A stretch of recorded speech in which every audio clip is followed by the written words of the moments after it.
Roll for initiative.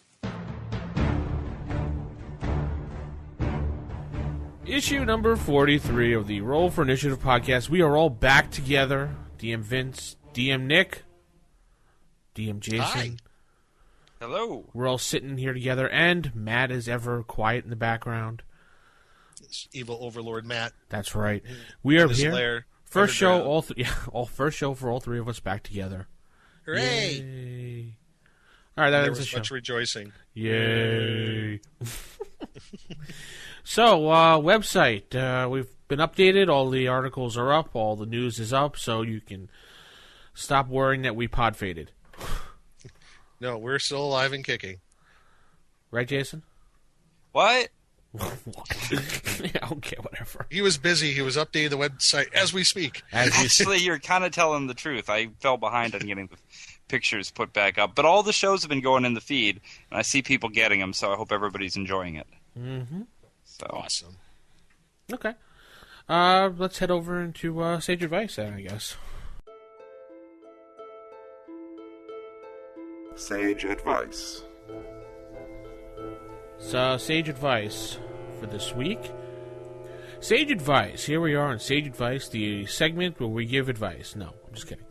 We give advice, but not good advice. Well, do we give good advice? Wait a minute. I hope so. Sage advice. That's right. Give advice on the spice sage. Well, as always, we're going to encourage, as we do, voicemails. And the first voicemail we have from this week is from Guess Who, guys? Could it be Lass? Yes, it is Lass. Oh, I was wrong. Our wonderful forum moderator. And just in case you want to dial in, 570-865-4210. That's our hotline. Your hotline. And let's take a listen to the voicemail. Hi, fellas. It's Lass, and I have a question for the RFI podcast. How do you fellas, as GMs, adjudicate a chase scene? For example, how do you determine if the bad guy is running away and the PCs are in pursuit? Does he? Or does he not? How do you determine perhaps the outcome of a race? Who wins? How do you keep it exciting, yet still within the mechanical barriers of the rule set of first edition AD&D? Interested to hear what you have to say? All right. Yeah. Well, I'm stumped. anybody who wants to can go back. Oh, wait a second. Actually, I just realized that you can't. On my actual play show, the very first one where we did have a chase scene that opened up the episode or the module or whatever you want to say, ended up not making it onto there. But it's exactly what we had to deal with. There was a thief who was stealing people's stuff, and everybody had to chase him down. If you look at the movement rates alone in the DM guide or et cetera, you're not going to find much that's helping you out because people have their standard movement rates. It never really gets into one character being faster than another, right? Right. Yeah. So you really, I had to just kind of do something on the fly, and what I was doing was just giving sort of percentage chances that were influenced a little bit by dexterity for one or another to pull ahead.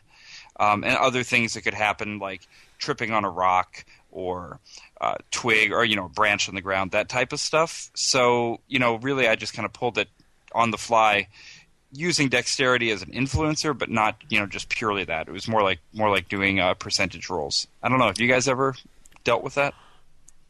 Nick? I'm trying to remember if in my DMA experience, if I had to. Well, I guess. If you want to talk like a chase, like, maybe running down like a hobgoblin or something like that. Yeah, I've encountered that from time to time, and that's, if they want to move double their movement rate and chase after a particular creature, that's not particular an issue. But, something like an actual race, I do recall. I might be wrong on this, but my mind is leading me to believe that I do recall a Dragon magazine article about, like, I know they had a thing like about charioteering, and maybe about charioteering races, if you want to talk about that kind of race. And I think someone wrote up some rules on it. Interesting. Yeah. That'd be cool to find that. Yeah. I mean, I'm almost certain it's a Dragon magazine article about like a chariot race, and there was rules on it. I know at least that sort of thing. Now, as far as anything else, I haven't really encountered it, other than, chasing down that orc that he's trying to get away. So, well, they just had something like that on that TV show Community a week or two ago. Did you guys see that episode? No, I I heard missed that. about it, but I haven't seen it you yet. have got to go back and watch. It was Okay. great. Tell us about it. So there was a scene, the chase part, there was a scene in which, and I don't watch the show, I've never seen it before, that was the first time I'd ever seen an episode, so I'm going to get the names of people wrong, I just have no idea. I know that Chevy Chase is one of the guys on it. Oh, really? Yeah. He's awesome. I mean, Chevy Chase is always awesome, right? Yeah, yeah. But he's really good in this. And so I really don't know everything. I don't know any of the backstory or why they were doing what, but in this particular instance, there was one point where they were chasing down one of the other characters, and because he had something that was increasing his movement speed, I mean, whether it was, elven boots or striding, what is it? This was the gaming episode. That Yeah, happened. so they just plain weren't able to catch up to him at that point. But never mind that part. That episode was so good. They were, it was a pitch perfect game of AD&D. The way Really? that people were interacting, the way that some were better role players, and a couple of the guys, like the guy from The Soup, whatever his name is. Yeah, I remember you talking about. In the show, he just didn't want to be a role player, so he would just describe it, and they'd be like, "No, you got to role play this." He'd be like, seriously? And other people would get way into it until at one point there was a couple getting way too into it, and it was getting very Uncomfortable? awkward. Yeah, because one of them had to seduce the barmaid or something. But it was just so good. It was hilarious. The people that were playing it, on the show were really good. They did the entire episode around a session of AD&D, and they were I playing. gotta watch it. Here's the cool part: they were playing first edition rules. Nice. Oh, Dun, dun, they dun. really? All the first edition books out on the table, and they were playing a module that, to my knowledge, doesn't exist. I can't remember the name of it right now. It's on our But forums. I saw the module in there, and it definitely was one I'd never heard of. And they had a copy of it, and whoever did the design of the module for the show had made it look perfect, like a sort of mid-'80s era TSR official module. It was just That's what I brilliant. heard. Yeah, Drama Man was talking about it on the forums. He said something Lizard Man or something it was called, or Yeah, I don't know. I have to go look it up, but it was just great. Curse of the Lizard King? maybe not. I don't know. No, it Because was that was it a real. If it was Curse of the Lizard King, that was a real module. No, it was definitely not that. No, it was something we never heard of. Yeah, Oh, Yeah, I could it go might have look been it just up. made for this show, like you said. yeah, probably. Yeah, I mean, I could go look it up, but I'm pretty sure it was just made for the show because I'd never heard of it before. That'd be cool if they actually released it as an actual module. Let's see. Well, the show was called. It was the name of the episode was Advanced Dungeons and Dragons, and I'd have to go look it up to find out. Can but you catch it anywhere on line like Hulu or anything like that right now? Yeah, I think you can. Yeah, Oh, I have to probably go check it Hulu, out. Netflix, something like that. yeah. So yeah, they had a chase scene, and they just dealt with it by movement rate. Yeah, see, and that's how I do it too. If you do double your movement rate and the other guy isn't, It's up on Yeah. Hulu. Matt says. Okay, so you can watch it on Hulu. Then everybody. Cool. And then somebody can find out what that module was that they were playing in it. Awesome. I'll watch it later tonight. I want to too now. Yeah. Yeah, I've heard so much stuff on Dragon's Foot. I heard a lot of people say it's very cool, and they did a very tasteful job on D&D there. It was So- called The Caverns of Draconis. Oh, Nope, okay. that's a new one. Yeah. Yeah, no, they made that up. But the thing is, I was just so impressed that they actually made a copy of the module for the show. I want And them it to actually looks- make the adventure and release it. I would buy it. Well, maybe somebody here can do it. Oh, that would be cool. Yeah, it was really good. So that doesn't necessarily help any with racing, but Well, let's come up with some rules and let's do them on the next show. Let's actually have Yeah. a race. I have a way. Maybe I have a way. we Of, could find something out there. Maybe something was made on like racing rules, or like chasing rules, chasing down on movement rates and stuff like that. So I have a method. I do it. Yes. Oh, really? Yeah, I actually do. Believe it or not, me, Mr. Non-Play-by-the-Rules, has a method. If people are running after somebody and I ask them if they're using double their movement rate for run, obviously, I would give them a Constitution roll, 3d6 Constitution roll under the Constitution. If they could do it, then they would sustain their running. And then if it's through a crowd of people, I would make them do a dexterity roll because you have to be able to dodge and run through people. Same method. Nice. That makes sense with the Constitution. And I think it's less about like dexterity on something like that, more about endurance. And as time goes on, you, as a DM, you will make modifiers to the rolls. So, yeah, I mean that's the thing is that if you're talking about a long run, then you're getting your Constitution into it. But if it's a sprint, the Constitution's not. Maybe the strength would be more important for a sprint. Yeah. I don't know. And taller characters are going to run faster than shorter ones in general. So there must be some rules somewhere, but let's actually do a race in the next episode. Either we'll find a rule in a Dragon magazine, or we'll use Vince's, or maybe we'll try a couple of different things. It'd be fun to do next time. Yeah. All right. We have 2 emails. First one coming in from Dallas, a.k.a. Death and Drek. I'd like to hear your thoughts on an AD&D play-by-mail or play-by-post. Perhaps you could interview one of the longtime play-by-players on Dragon's Foot for some insight. And that's just that would be cool. Yeah. Because when you look in the Dragon magazines, there was all these play-by-post things going on, and people would actually charge. Play-by-mail back in the day, yeah. Yeah. Play-by-email. Snail mail. I used to do play-by-email a lot. Yeah, but play-by-post is very different. I think that would be cool. Back in the day, I think one of the bigger ones that was advertised in Dragon was for play-by-mail there was a Star Trek one. Yes. Yeah, I remember they almost had full-page ads for that one. Did you ever play any of them? I never did. I never saw the point of it myself because I had a group. I did a wrestling one. That's awesome. When you sent your stuff away for wrestling, and then they post this once every quarter big magazine, and everybody's quotes yeah, I'm gonna kick your butt and things like that, and then they have the wrestling match, and my guy came in second. I remember one year, but I did run a play by post. Remember how Yahoo Groups, before Yahoo Groups, it was called e-groups? I don't know if you remember that. Cool. I ran one for about a year. It was called House of Evil, and I got voted number 2 for Yahoo's second. I got the silver prize for a horror game for Yahoo when they voted that year in 2000. Wow. Yeah.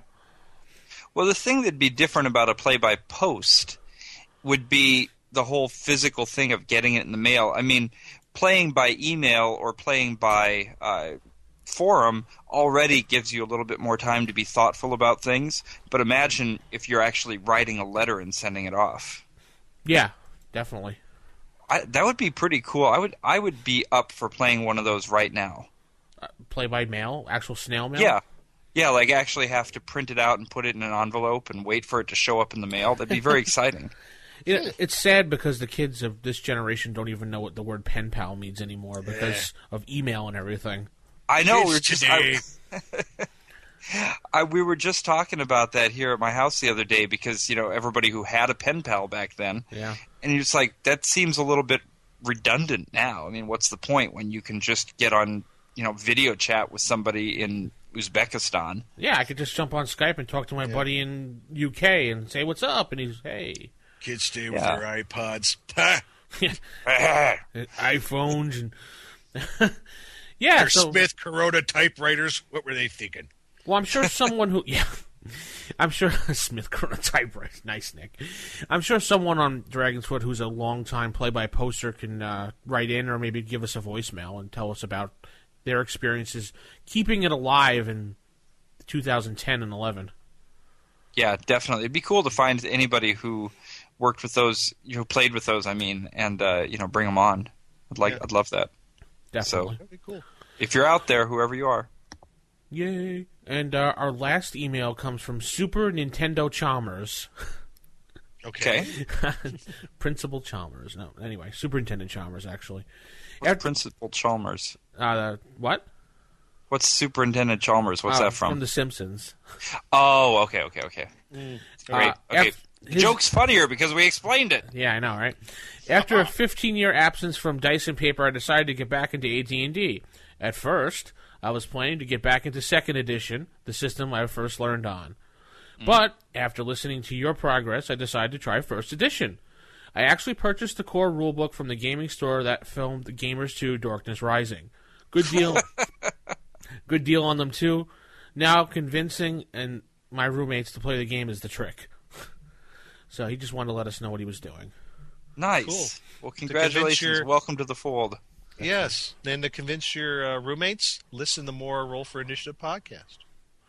Yes, listen in now. Oh, anyway. So let's, I don't know if that's what we have. You want to email us, rfistaff@gmail.com, voicemail, 570-865-4210, or on one of the many various forums you can find us on by typing in Google Roll for Initiative and you'll find us.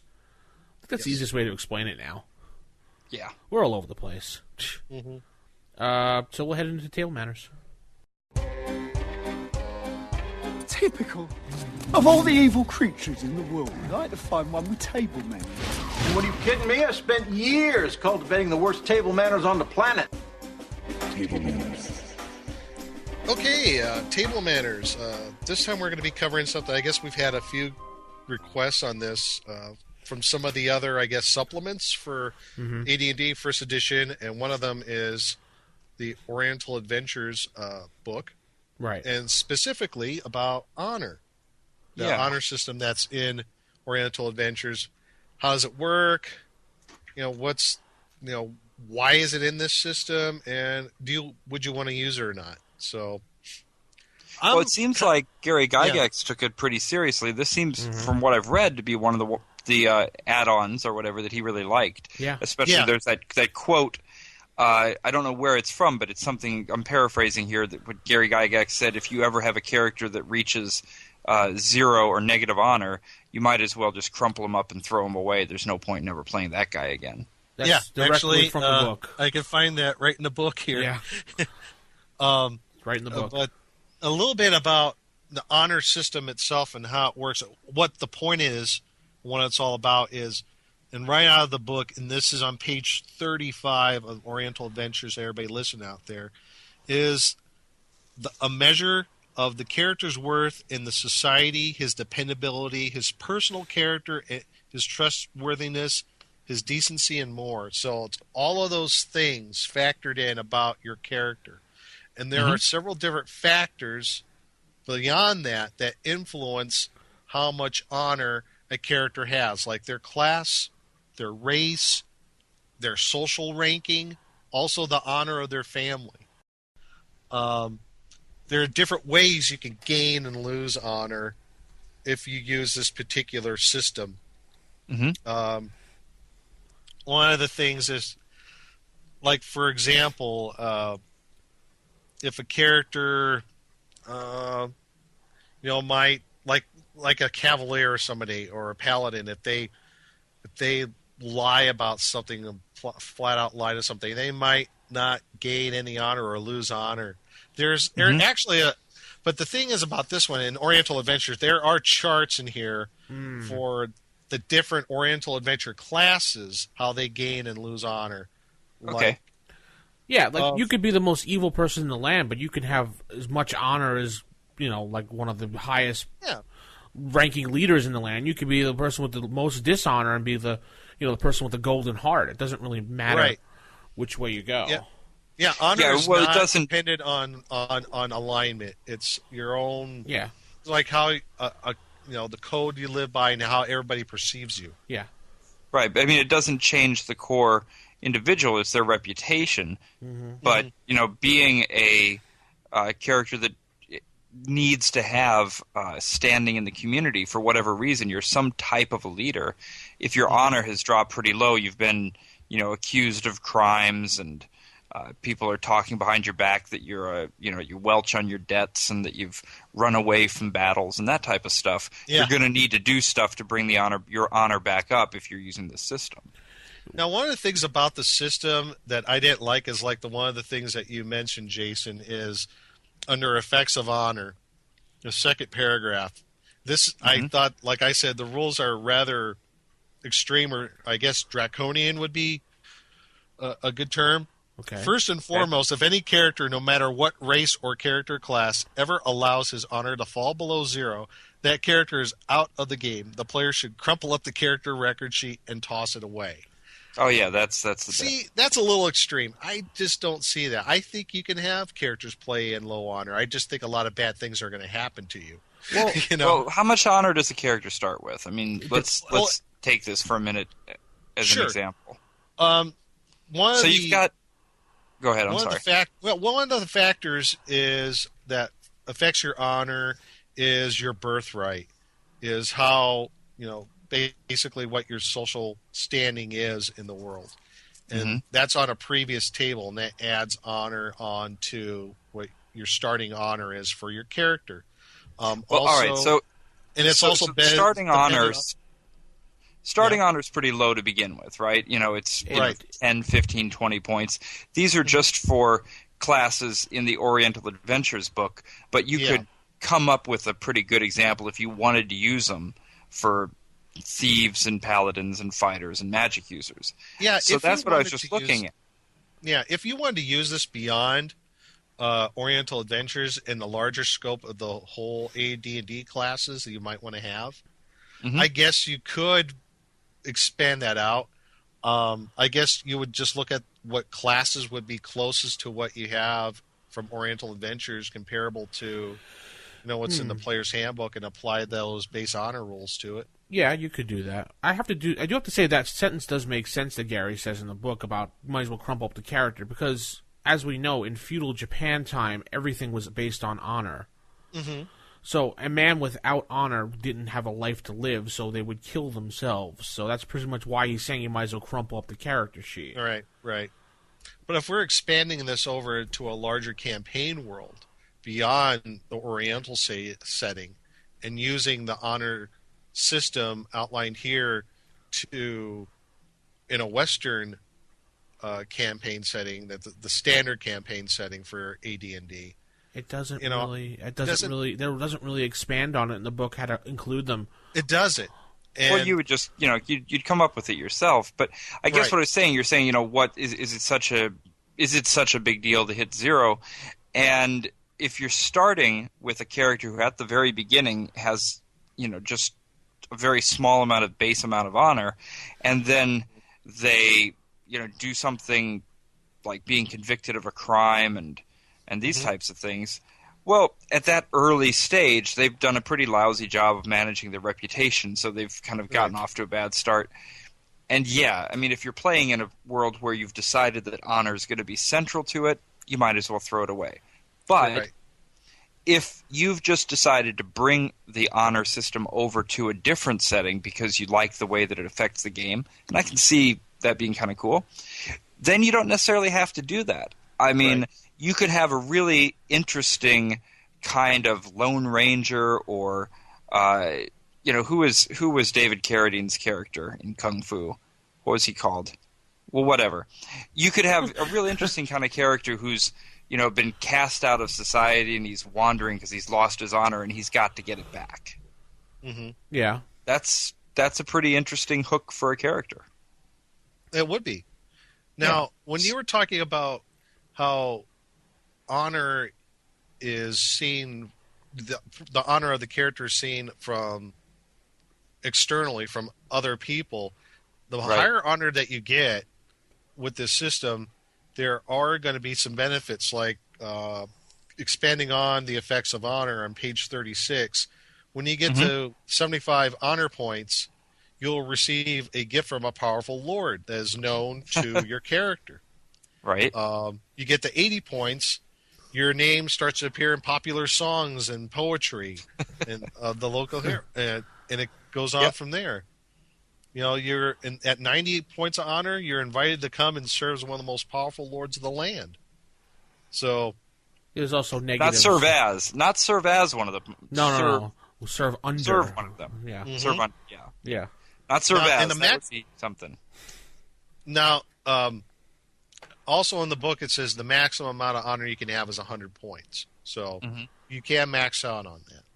So I guess it's a range from 0 to 100 on honor. But the honor keeps going up because you still have to accumulate for the family honor as well. Right, and your honor does affect family honor and vice versa. Something happens in the family, it can affect your honor total, either be it positive or negative. Sure. So, and those are outlined in the rules as well. The reason why I kind of know a little bit about this is because in the Hackmaster rule set, there is an honor system. It's like this. It's a lot more expanded because it expands on all the character classes and races. And so I'm a little more familiar with this and how it works in a all-encompassing system, not just in an Oriental setting. Right. It's so, in that's in fact, I could see how they took these rules for honor and kind of expanded, and I understand it a little bit. As it is written here in Oriental Adventures, how we were talking before, if you want to expand this into a larger setting in AD&D, you could do it. But I think it's an all or nothing thing. If you're going to, have a mix of Oriental Adventure characters with some other types of characters, I'm wondering how that would work, because Oriental Adventure characters will have honor and the other ones don't. I'm wondering how that'll all work. I don't know. Well, we did Well, I mean, go ahead. Sorry. I was just going to say, when we did it back in our playing game, Western type characters came over. They didn't have the honor system, so we never used it for them. They just said they didn't believe in the same system, but they were in the land, though. Yeah, see, that's I interesting. think it has more to do with who you're in the land of. Yeah. Right. It's an external thing. It's not an internal thing. So if you're somewhere that the society that you're in cares about your honor, then yeah, it's going to reflect on you, maybe more or less depending on who the character is. So if you have a Western knight who shows up in medieval Japan, in feudal Japan, in this game system, their honor is still going to matter, but maybe they'll be thinking, well, he's an outsider. We're not going to give him quite as much grief over having breached some protocols, and they're certainly not going to sing about him as much in songs as they would about somebody who's from there. And, vice versa, if the characters if the feudal knight from Japan is in a Western setting in medieval times, they're still themselves going to care about their honor, but no one around them is going to recognize quite as much, and they're not going to sing songs about them because they don't even do that. Let's say. True. Well, as looking at this system, applying in a Western setting, I think it makes a whole lot of sense because, at least in a historical aspect, when you talk about like the troubadours and the minstrels in the mid to late medieval period of Europe, they sang about knights and not necessarily ones that were fictional. They wrote songs about the local lords and their deeds of daring do and so on. So there is I think this honor system could work in both settings, but I think if you're going to do it, I think it has to be all or nothing. I don't know. I don't think you could kind of piecemeal it. Some characters out of Oriental setting only has honor and some do not. I don't know. I guess you could. I'm not too clear how that would work. This really reminds me of like an early. Well, it kind of reminds me of using like the whole dark side thing from Star Wars when you're using this thing. Yeah. But I guess the point of the system is in this particular setting, honor is important. It is paramount thing, and knowing the history of it, it was. And so, yes, there is a kind of system to track through all of this. Yeah, when you play Oriental Adventures, you don't sit down and make a character and that's it. You sit down and make a character. You got to follow the various charts up and down from chart 38 all the way up until the honor system. So, yeah. So, I mean, would you guys use a system like this outside of Oriental Adventures? Would you like to incorporate something like this as a standard? I don't know if you want to call it a stat. I guess you could. Yeah, not. I don't. campaign. No, I don't think that I'd want to do it this way, just because it becomes too mechanical. It takes too much away from the role playing. It gets too much into the ROLL playing for me. Mhm. But that's just me. No, I agree. I wouldn't bring it outside of this system at all. Yeah, as written, I don't think I could in first edition AD&D. I know in the other system I said they have an honor system, and it does work for that because it's been written for all the character classes and everything. So That could be interesting. So, Yeah, I mean, this is the only book that I don't own, and I don't really like it because it's kind of too cartoony for me. But so I just wouldn't use it at all. But there you go. Everybody has their opinion. This is when we started. We nicknamed it 1.5. Well, not us, but someone else did. yeah, Right. yeah, So yeah. I don't know. I think it's kind of interesting. It makes sense for the setting that it's in, at least for me. good thoughts. Yeah. So that's honor in a nutshell. So anybody else have any input on that? I think we got a pretty good cover on that and pretty good grasp on that. And I guess we'll move on to our next section of game mechanics. You think I'm mad? Perhaps I am. What are you, a wizard, a genius? Darn. A perfectly good brain wasted. Game mechanics. Game mechanics. Tonight we're going to talk about everybody's favorite extra stat from Unearthed Arcana, comeliness, or comeliness, or comeliness, or however it's pronounced. Depending on your accent, yes. Yes, comeliness.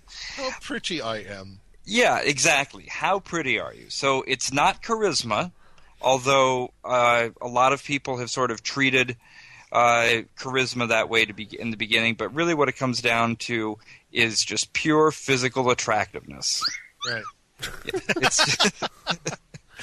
It's Nice. it's just how good the character looks. It's relative to some extent because obviously between different species or races, there's going to be effects. For example, half orcs get a -3 to their comeliness rating, but that's only going to be if it's not another half orc looking at them. Right. Right. And charisma does affect comeliness, so it's about how attractive the character is, but I suppose just like in real life, if a winning personality and great charisma can push that one direction or another. Sure. And there's some pretty intense effects when you get to the very edges of this. A character with comeliness of -16 or lower is so repulsive and horrifying that those viewing the character with comeliness this low will turn away or attempt to destroy the creature so offensive to the sight. And then when you get to the other end of the scale, these amazing +25, +30, those types of things, you're Godlike talking about beauty. you're talking about godlike or demigod-like. They have like a fascinate power. As in other words, those that don't have a strong enough wisdom are just going to be unable to think clearly around such a beautiful, radiant creature. Like me. Perfect example. That's, Yes, like you, everybody Nick. can see that. Yes, Yes, thank you. a face for radio. Wow. Hey. Hey, so have you guys used comeliness in your games ever? No, never. Yes. You didn't even experiment just a little bit? Maybe one time in oh, never mind.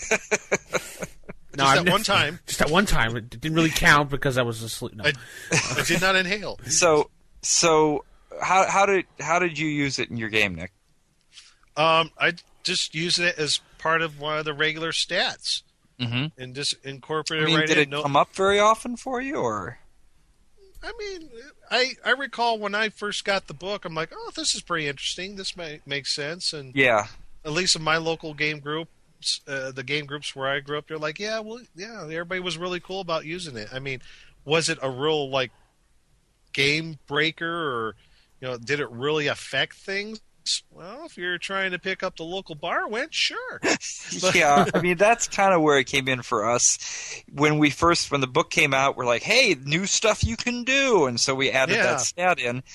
And, 14, 15-year-old players, of course, there's always the, I'm getting drunk. I'm going after wench, so sure, exactly. It was good for that. But I think that's one of the reasons that now I don't even want to go near that stat. Yeah. Because it's just too adolescent. I don't know. I really don't have a problem with it. I mean, I can understand the use of the comeliness score.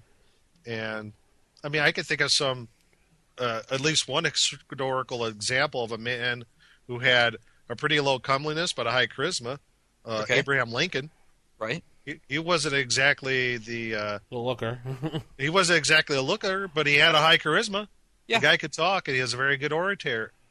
So, on the other end, someone who has a high comeliness but low charisma, probably Paris Hilton.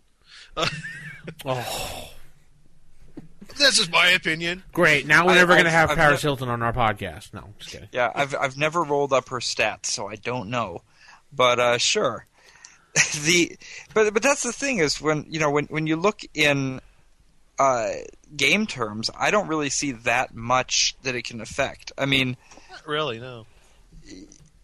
Yeah, I mean you can do some things for it, but it just to me it's an unnecessary complication when you've already got charisma. Why do you need comeliness in a game? Yeah, exactly. I'm sorry, Vincent. I mentioned that. Shut up, Nick.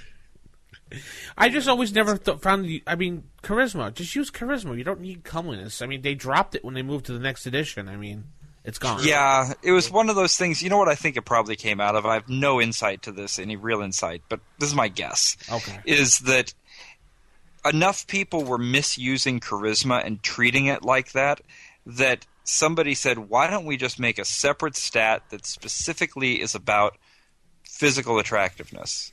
Mm-hmm.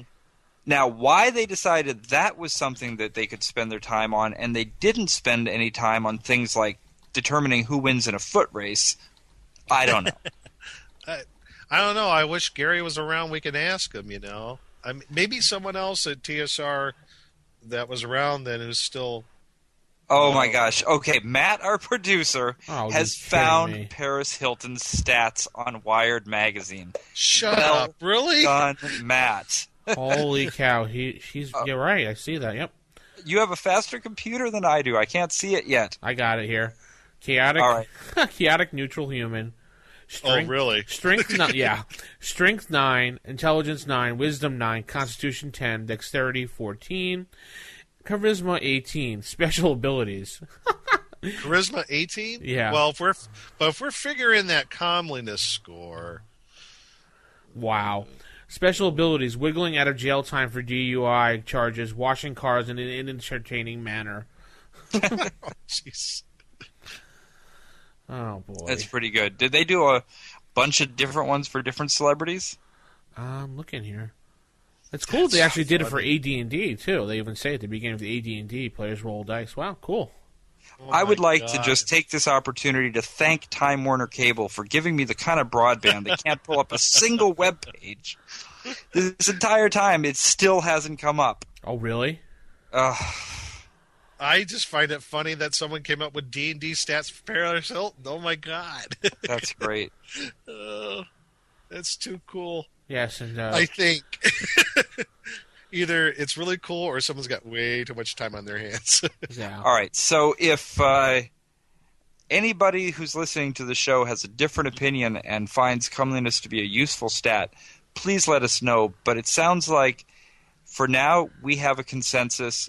It's a junk stat. Forget about it. It's more of a dump stat than charisma ever was. Yes. It's a dump stat for dump stats. The ultimate dump stat. They did one for... oh, you wanted to know, Jason? Yeah? They did one for Ron Paul as well. That's cool. And that's game... Ron Paul. Ron Paul. Okay. That's game mechanics for this week. Okay. Woo!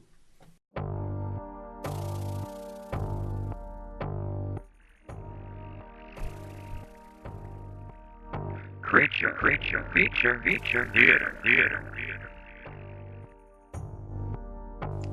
All right, so let's move into the creature feature theater. We're gonna skip the actual play type of format for that this week. Nobody rolled up an encounter, but that's okay. You know, sometimes it's fun to just sit back and talk about a character or a creature. I mean, and this one comes from our favorite Fiend Folio. Yay! From the F section of Fiend Folio, the Fire Drake. Cool. Yeah. And I love the Fire Drake's illustration in the Fiend Folio. Yes, a little pot-bellied dragon. It's great. It's great. So the Fire Drake, you know, a drake is sort of a minor type of a dragon. They're not too big. They're only about 4 feet long. They are only found in rocky areas. They actually call them here a dragonet. A dragonet, huh? Dragonet, but not like dragonet with 2 T's and an E. I don't know, dragonet. Anyway, resembles a miniature red dragon in appearance, but if it's disturbed, even with peaceful intent, there is a 50% chance that it will attack. It only bites, it doesn't claw, has a breath weapon. It can only use it 5 times a day, though. Still a pretty decent one. It's a cone of fire, 60 feet long. 16 points of damage. That's not bad. Not bad. They don't have the age incremental hit point steps because they don't live as long as dragons do. Right. But this is an interesting thing about it. The dragonet's blood burns fiercely in air. Their breath weapon is in fact a jet of blood. It is inert if it's kept in a container underwater, so that swords dipped in the blood immediately become flaming swords for 3 to 6 melee rounds. I suppose that would make for some really good encounters when you hit the dragonet, the Fire Drake, when that blood comes spattering on you. Yeah. Oh, yeah. Ooh. Yeah. Yeah, I mean, they don't say it here, but it's sort of the logical extension of what would happen if they have blood that catches fire when it's exposed to the... Oh, I'm thinking way too literally, because now if they have blood that catches fire when it's exposed to air, all you got to do is stab them once. Yeah, you're right. Then the fire just goes right back up in, and goodbye, Fire Drake. And then I would make them explode for 3d6 damage in a 10-foot radius. And all the blood that goes spattering catches fire as it lands upon you. Yes. Oh, wow. Make them explode. Jason's Exploding dragons! She just found the loophole for the Fire Drake. A really bad one that's going to get on all the characters, too. Yeah, really. Ew. Excellent. Clean up on aisle 5. Well, I like this as a low-level creature. I mean, it's a 4-hit dice creature, but you can use it for, like, lower-level characters and have, like, a little adventure based on Fire Drakes attacking a village. And explode. And explode again. And explode. Yes. I like it. You know, I envision using this creature also in conjunction with something else. Their intelligence is only semi-intelligent, so I could see them being used as, I guess like a, I don't know if it has mount. No, that can't use them as mounts. They're small. They're only 4 feet long. But I mean, some PCs could. Halflings. Yeah, well, no, I was just thinking this would be really cool mounts for Gnomes. kobolds. Perfect. Yeah, I like Tucker's kobolds. But they're semi-intelligent. They got fire drakes. They're semi-intelligent. Does that mean maybe they possibly could talk? Semi-intelligent, I think that rating, that's pretty low. Yeah. I think that's below low. Yeah, that's your intelligence score is like 2 to 4. You're just above animal intelligence. So they can... most of your humanoid creatures, I could see like, kobolds using these, maybe goblins. An evil halfling wizard. Sure. Yeah. Use them as a guard beast. That's how I kind of see them, like guarding the lairs of a particular humanoid clan. Maybe they use fire drakes to protect their caves. A fire drake that runs into a village and blows up. I think they should be used to protect libraries. Oh, that's a great idea. Yeah, it's a really good idea. Maybe if there's, wherever they keep all the hay and the straw in town, they could keep them there. Yes. Yeah, that's a great place to keep keep them near the alchemist lab. Yes. There's all sorts of places you might want to keep a fire drake. On a ship. On a ship. They're good on a ship. Yep. I just bit of sarcasm here. You think? I don't know. Well, their percentage in lair is 80%. You're not going to find them out wandering about so much. Maybe that's right, why. because they explode whenever explode. Like the worst example, the worst thing ever to be, hemophiliac fire drake. Bummer of a birth defect. Nice. Oh boy. All right, so there's your fire drake for you. Anybody use it? Yeah, in a nutshell. Yeah. I don't know if I've ever used it, but no. I could see the potential of using something like this. Oh yeah. I mean, I just like the idea of using them as like guard dogs for a lair of another type of creature. I think they would work perfectly for that. I love it. Yeah. An evil mage using them to go into another library of another mage to destroy it. Oh my Send them God. as a gift. Yes. There you go. That would be great if an evil mage sends the fire drake in a box as a gift to another mage who has to slay it, and as soon as he does, goodbye, library. Yes, poof. Yeah, poof is right. All right, cool. I guess tell us how you use it out there, and if you have used it. And rfistaff@gmail.com, 570-865-4210. The hotline is open now. And we'll head into our last segment of the night.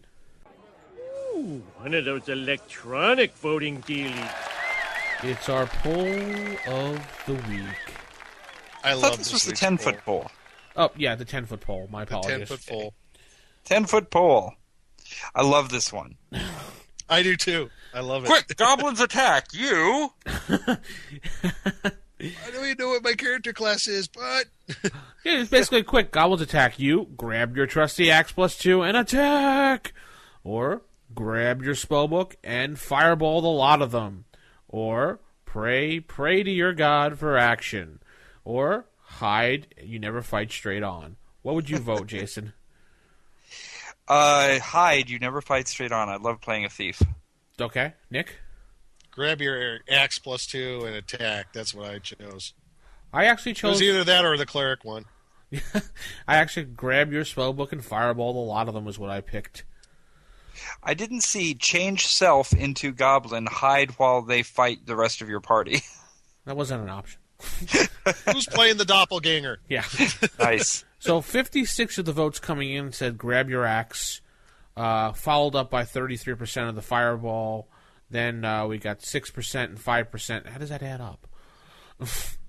5% pray to your gods, and no, that's 6%, and 5% hide. So it looks like the majority is with grab the axe. You betcha. Grab the axe. Hit it with my axe. Get those XPs any way you can, buddy. That's right. So go on the site, rfipodcast.com, and vote more, vote often, like Jason always says. Vote early, vote often. That's it. right. Vote early, vote often. And tell us what your opinion is of this poll. I think that's going to end the show this week, guys. Excellent. Yeah. Nice little short show for the folks out there. Keeping it around the hour mark. Very cool. We're going to have more cool stuff to come, so... Definitely. Hopefully we'll get those racing rules, or at least find something or make something. I don't know. Oh, I'll research that about... I could have sworn there's something in Dragon Magazine. About like charioteering, at least that sort of thing. Okay. Yeah, I have that on the notes for next week's show, so we remember to say that. Mm-hmm. Yeah. Anyway, keep it original, keep it old school, and good night, everybody. Hey, everybody. Good night.